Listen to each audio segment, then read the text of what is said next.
The iconic American soap opera Santa Barbara 1984-1993 became a worldwide sensation loved for its gripping storylines, glamorous setting, and unforgettable characters. Behind the scenes, the show was powered by an extraordinary cast whose talent brought the drama to life.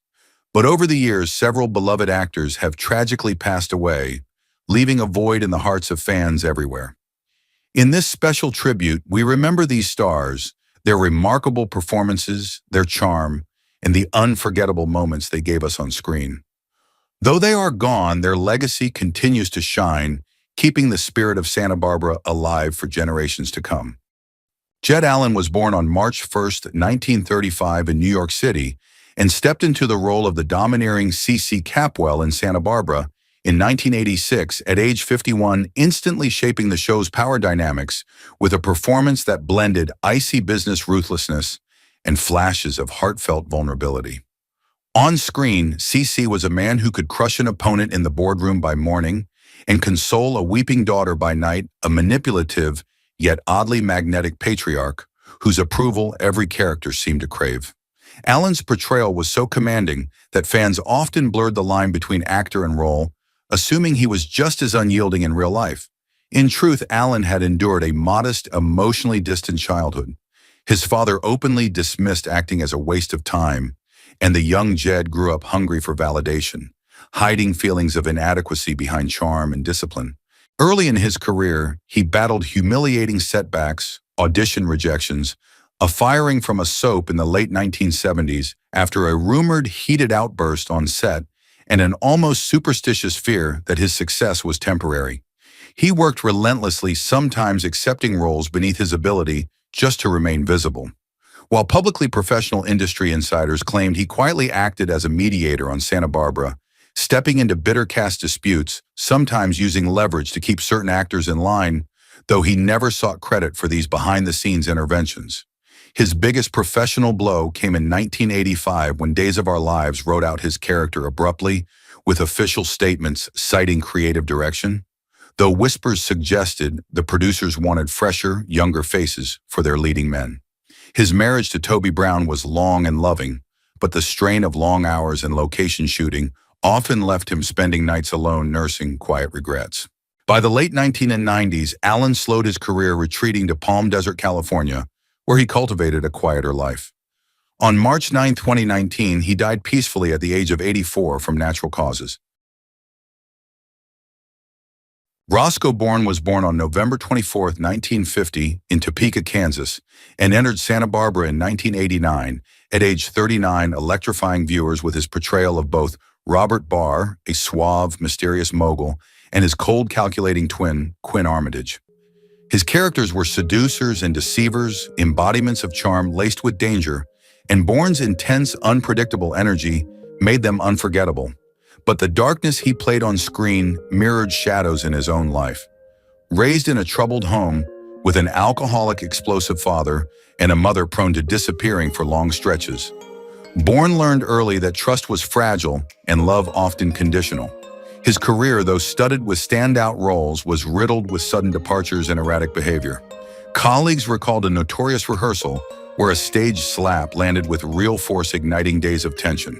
He struggled privately with bipolar disorder, cycling through manic bursts of creativity and deep depressions that would see him vanish from sets, forcing producers to rewrite scripts overnight.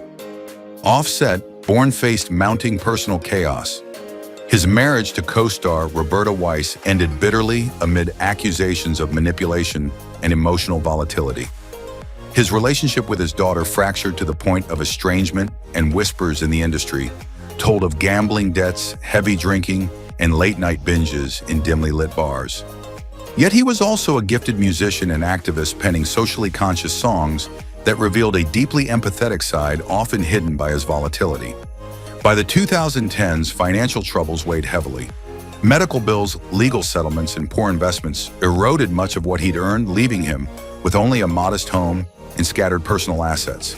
On March 3, 2020, after a prolonged battle with mental illness, Roscoe Bourne died by suicide at the age of 69. His death left behind a complicated legacy, minimal material wealth, but an enduring mark on the soap opera genre, remembered for roles that blurred the line between fiction's darkness and life's harshest realities. Nicholas Coster was born on December 3, 1933 in London, England, and brought to life the rakish Lionel Lockridge in Santa Barbara in 1984 at age 51, delivering one of the soap's most enduring and charismatic performances. Lionel was a sophisticated rogue, a man who thrived on intrigue, romantic pursuits, and playful rivalries, all wrapped in a gentleman's charm that made even his most questionable schemes oddly forgivable. Off-screen, Coster's life was shaped by a childhood of isolation. With a theater critic father and a diplomat mother constantly abroad, he was shuffled between boarding schools, learning early to mask his loneliness with wit and calculated sociability. His career, though prolific, wasn't without turbulence. A near-fatal car crash during Santa Barbara's early years left him comatose for days, and though he later returned to set, rumors persisted that his health struggles were downplayed to keep the show's momentum. Known for his sharp eye for detail, he often clashed with producers over lighting, camera angles, and wardrobe, which some saw as meticulous professionalism and others as ego-driven demands. One particularly tense incident reportedly involved him threatening to walk off set unless a scene was relit to his standards. His private life was more restrained, but not without pain. He endured the quiet collapse of a long-term romance when his partner refused marriage, a rejection that left him more guarded than ever. Beyond acting, he dedicated himself to philanthropy, founding programs that gave disabled individuals the chance to sail and dive, experiences he believed could restore dignity and joy. Even with these generous acts, he remained a man of carefully kept secrets, rarely revealing his private struggles. Nicholas Coster died on June 26, 2023, in Hallandale Beach, Florida, at the age of 89 from complications related to myelodysplastic syndromes. His estate was modest by Hollywood standards, comprising a Florida home, cherished sailing memorabilia, and ongoing royalties from his television work, a legacy richer in goodwill and personal connections than in financial scale. John Callahan was born on December 23, 1953 in Brooklyn, New York, and at 36 years old in 1989, he stepped into Santa Barbara as Craig Hunt, a handsome, sharply dressed man whose moral flexibility, political maneuvering, and tangled romantic affairs drew both fascination and suspicion from viewers. Craig's mix of ambition and charm mirrored much of Callahan's public persona, but behind the confident facade was a man shaped by a childhood shadowed by strict Catholic discipline, a restless home environment, and moments of deep insecurity. Growing up, financial pressures meant constant moves and odd jobs from an early age, instilling in him both resilience and a craving for the kind of stability he rarely enjoyed. In Hollywood, he navigated the notoriously unstable soap opera circuit. Roles were gained and lost at the mercy of ratings writers and studio politics. His most painful professional blow came when he was unexpectedly written out of a long-running show, despite strong audience support, a decision he took as both betrayal and humiliation. Off-screen, Callahan's life was defined by high-profile romances and two turbulent divorces, the latter from All My Children co-star Ava LaRue, which became fodder for relentless media coverage. Friends spoke of a man deeply devoted to his daughter Kaya, but also of his struggles to balance fatherhood with the demands and ego battles of daytime television. In later years, health problems began to surface, culminating in a sudden massive stroke that ended his life on March 28, 2020 in Rancho Mirage, California, at age 66. At his passing, his estate, valued in the multi-million range, comprised decades of earnings from soap roles, property holdings, and residuals, a solid financial legacy that stood in quiet contrast to the often volatile emotional journey behind it. Christopher Mayer, born George Charles Mayer III on February 21, 1954 in New York City, stepped into Santa Barbara in 1987 at the age of 33 as T.J. Daniels, a rugged romantic figure with a mysterious past and a streak of dangerous charm. Mayer infused the character with a quiet intensity, making T.J. a favorite in the show's romantic arcs. His real life, however, was no less complicated than his on-screen roles. Raised in the bustling, often unforgiving atmosphere of New York City, Mayer's early life was colored by parental discord and a need to project strength even when feeling vulnerable. His career path was marked by a blend of opportunity and backlash, most infamously when he replaced a lead character on The Dukes of Hazzard, a move that sparked widespread fan outrage and cemented his reputation as a controversial figure among die-hard viewers. This public resistance followed him, making later roles harder to secure, despite his undeniable talent. His personal life was equally tumultuous, with 3 marriages to Terry Copley, Eileen Davidson, and Shauna Sullivan, each ending in divorce, but leaving him with 3 daughters. While Mayer avoided tabloid-level scandal, those close to him spoke of his mercurial moods, bouts of withdrawal, and difficulty maintaining long-term relationships. At the time of his death, he was engaged to Catherine Irvine, suggesting he was once again chasing the stability that had long eluded him. He died on July 23, 2011 in Sherman Oaks, California, at age 57 from natural causes. His estate, reportedly in the low millions, consisted of residuals from television work, modest real estate holdings, and personal assets. It was the kind of legacy that reflected steady, persistent work in an industry that can be both generous and cruel, and it left behind a lingering curiosity about the man behind the handsome smile, who seemed always on the edge of something greater. Henry Darrow, born Enrique Tomás Delgado Jiménez on September 15, 1933 in New York City, took on the role of Rafael Castillo in Santa Barbara from 1989 to 1992 at the age of 56, playing a dignified, principled man deeply connected to the Latino community. Rafael served as the soap's moral compass, bringing gravitas to chaotic storylines and earning audience respect for his steadfast values. Darrow's early life was turbulent. His family left New York when their small business collapsed, moving back to Puerto Rico and forcing him to confront the reality of limited opportunities for Latino performers. In Hollywood, he faced constant typecasting, often offered roles as criminals or servants, and fought bitterly to prove his worth beyond stereotypes.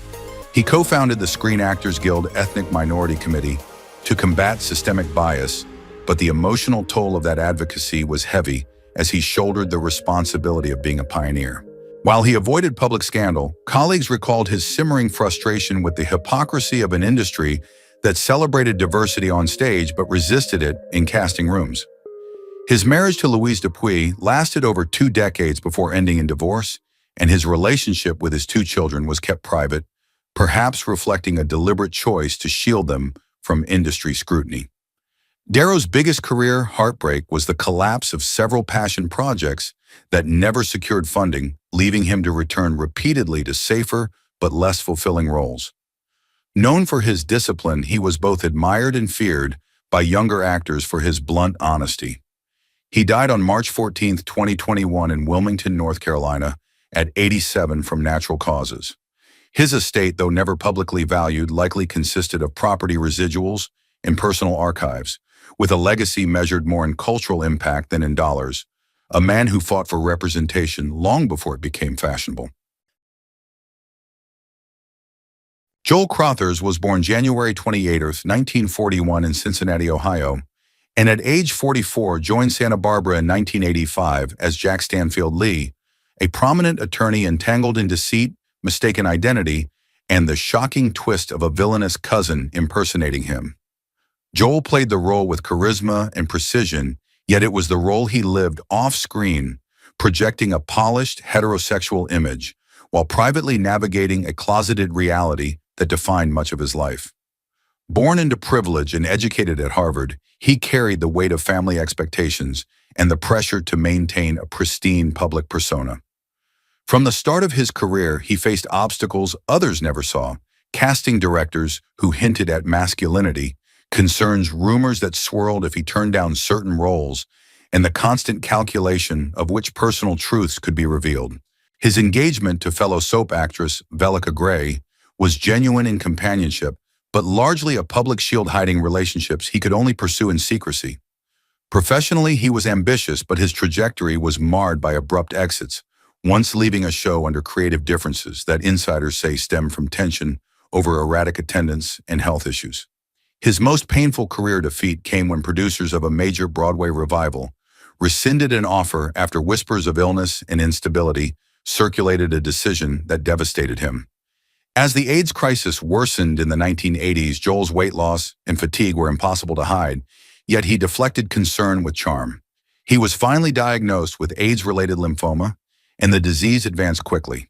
He died on November 6, 1985 in Los Angeles at age 44, his ashes scattered quietly in Lake George. His estate was modest small savings, a few personal effects and residual checks from soap reruns, yet his influence endured in the stories co-stars told of a man who could command a room in character while keeping his truest self locked away.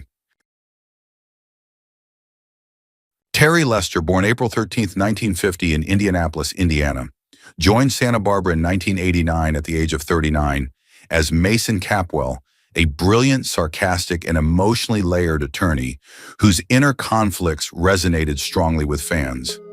Mason was the kind of role that could become a career-defining signature, and Lester's portrayal gave the character a subtle edge, a sense of intellect laced with barely contained cynicism. Yet his own life was more guarded and fraught than the smooth surface he presented. Raised in a modest conservative household, he endured a boyhood punctuated by feelings of isolation and alienation, taunted for his sensitivity and artistic interests. Professionally, he experienced the highs of daytime television fame, but also its brutal politics. He famously called out the young and the restless for sidelining him in favor of favored insiders, a bold move that damaged his standing in the industry and branded him as difficult among producers. Rumors about his sexuality persisted, whispered in private conversations and speculative columns, but Lester remained silent, refusing to confirm, deny, or engage, even as such rumors in that era could quietly close professional doors. The most devastating setback in his career was not a scandal, but the slow fade into obscurity, fewer calls from casting agents shrinking storylines, and a public that seemed to forget his name almost as quickly as it had learned it. He never married, kept his inner circle small, and reportedly struggled with trust. In private, he battled illness, which he never made public until his death on November 28, 2003 at age 53 from complications related to AIDS. His passing was met with muted public acknowledgement, reflecting both the stigma of the disease at the time and the fact that by then he had largely slipped from the public eye. His net worth of about $2 million represented decades of steady work. Yet it was the kind of wealth that spoke of stability rather than opulence, a modest end to a career that once brimmed with promise. Marj Dusay, born Marjorie Ellen Mahoney on February 20, 1936 in Hays, Kansas, first portrayed Pamela Capwell Conrad in Santa Barbara in 1987 at age 51, returning briefly in 1991. Pamela was a glamorous yet deeply unstable figure whose descent into obsession and madness electrified the soap's narrative, and Dusay delivered the role with a precision that made her performance both captivating and unsettling. Her upbringing was far from the opulence she often portrayed, one of 6 children in a modest family. She grew up in rural Kansas, using horseback riding and rodeo competitions as her escape from small-town limitations. Entering acting later than many of her peers, she built a career in television with a reputation for elegance, wit, and a willingness to play morally complex women. She had no public scandals, but within the industry, she was known to clash with writers over dialogue she felt was lazy or inconsistent, earning her both respect and the label of difficult. Her personal life was scarred by tragedy when her son Randy died of AIDS in 1993, a loss she bore with quiet dignity during an era when such deaths were still shrouded in stigma. Married twice, her second husband died unexpectedly, leaving her to navigate widowhood while maintaining her career. Her biggest professional disappointment came when a long-term role on another soap was abruptly recast, a move she considered a betrayal. She was fiercely protective of her privacy, revealing little about her family outside of carefully controlled interviews. Dusay died on January 28, 2020 in New York City at age 83 from natural causes. Her estate, estimated in the multi-million-dollar range, likely included New York property, long-term savings, and decades of royalties. Her true legacy, however, lies in the indelible impression she left on audiences and peers alike, an actress who could wear glamour like armor while carrying the weight of private grief. Stella Stevens was born Estelle Caro Eggleston on October 1st, 1938 in Yazoo City, Mississippi, and at age 51 stepped into Santa Barbara in 1989 as Phyllis Blake, a glamorous, brash woman whose unapologetic personality matched much of Stella's own Hollywood image. Her early life was marked by poverty, strict parenting, and a constant fight to escape small-town limitations. She was mocked for her southern drawl and learned early to weaponize her beauty as both armor and currency. Rising from Playboy playmate to Golden Globe-winning actress, she starred in major films alongside icons like Elvis Presley and Jerry Lewis, but the fame came at a cost. She became notorious for clashing with directors and producers who tried to box her into the sexy sidekick mold, walking off sets when denied serious roles. The boldness that fueled her success also burned bridges, and her dream of directing was crushed when her documentary project collapsed amid funding disputes and alleged industry sabotage. She had a fiery, decades-long romance with guitarist Bob Kulick, marked by periods of separation, reconciliations, and whispered financial disputes. Beyond Hollywood, she proved shrewd in business, owning a ranch in Washington, a Beverly Hills home, and even operating a bakery and art gallery. Yet her later years were shadowed by Alzheimer's disease, which stripped her independence and left her in the care of loved ones. She died on February 17, 2023 in Los Angeles at age 84 from complications of the illness. At her death, her estate, valued at about $10 million, was a testament to her determination to control her own financial fate, even as her final chapters unfolded far from the limelight she once commanded with fearless ease. Janice Paige was born Donna Mae Chaden on September 16, 1922 in Tacoma, Washington, and joined Santa Barbara in 1990 at the age of 68, portraying Minx Lockridge, a sharp-tongued, aristocratic matriarch whose meddling in family affairs was as unapologetic as it was strategic. On-screen, Minx's mixture of biting wit, theatrical posturing, and unflinching loyalty to the Lockridge clan made her a character audiences loved to watch, even when they despised her manipulations. Off-screen, Paige's life was a study in resilience and reinvention. Raised by a single mother after her father abandoned the family, she endured a childhood shadowed by financial insecurity and emotional restraint. She entered Hollywood during Wamihood as a singer, earning a Warner Brothers contract, but was abruptly dropped at 25 in early humiliation that nearly derailed her. She suffered a devastating vocal cord injury due to a misguided teacher silencing her for months and threatening her career entirely. Her greatest personal trauma came at 22 when she was assaulted by a powerful department store heir, a story she only revealed in her 90s, shattering the industry's comfortable silence. Her marriages, 3 in total, were either short-lived or ended in tragedy, and she never had children. A perfectionist on set, she was known for demanding respect from co-stars and refusing to soften her image to please producers. Her later years were marked by a return to stage work and solo shows, proving her endurance in an industry that had discarded her more than once. She died on June 2, 2024, in Los Angeles at the age of 101 from natural causes, leaving behind an estate likely worth several $1 million, including royalties from her Broadway and television work, music publishing rights from her late husband, and memorabilia material wealth, overshadowed by the fierce legacy of a woman who fought to define herself in a male-dominated Hollywood.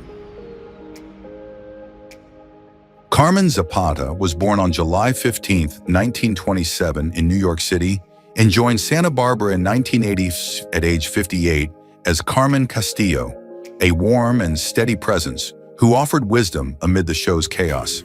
Her character reflected her own resilience, forged in a childhood shadowed by poverty. The daughter of a Mexican father and an Argentine mother, she grew up in a cramped apartment where her parents worked multiple jobs, often leaving her to care for younger relatives. Schoolmates taunted her for her heritage and accent, pushing her to perfect her diction by listening to radio dramas late into the night. By the time she entered Hollywood, Latina actresses were still routinely offered stereotypical roles, and Zapata fought relentlessly against it.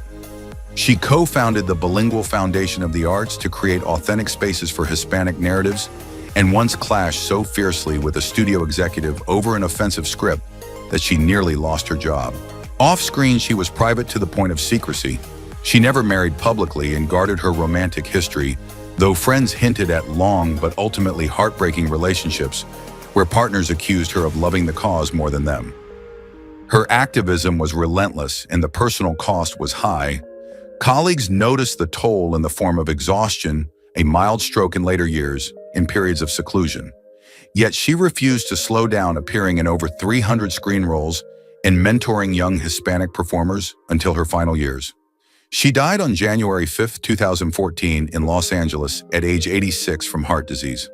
While her net worth was never formally disclosed, she was believed to have left a modest home, personal mementos from decades of work and the bulk of her estate, to the bilingual foundation, her true fortune lying not in currency but in the cultural and professional doors she had forced open for others. Michelle NiCastro was born on March 31, 1960 in Washington, D.C., and at age 29 took on the role of Sasha Schmidt on Santa Barbara in 1989. On-screen, Sasha was magnetic-spirited, charming, a singer whose emotional vulnerability made her an audience favorite. But Michelle's off-screen reality was a far more fragile construct.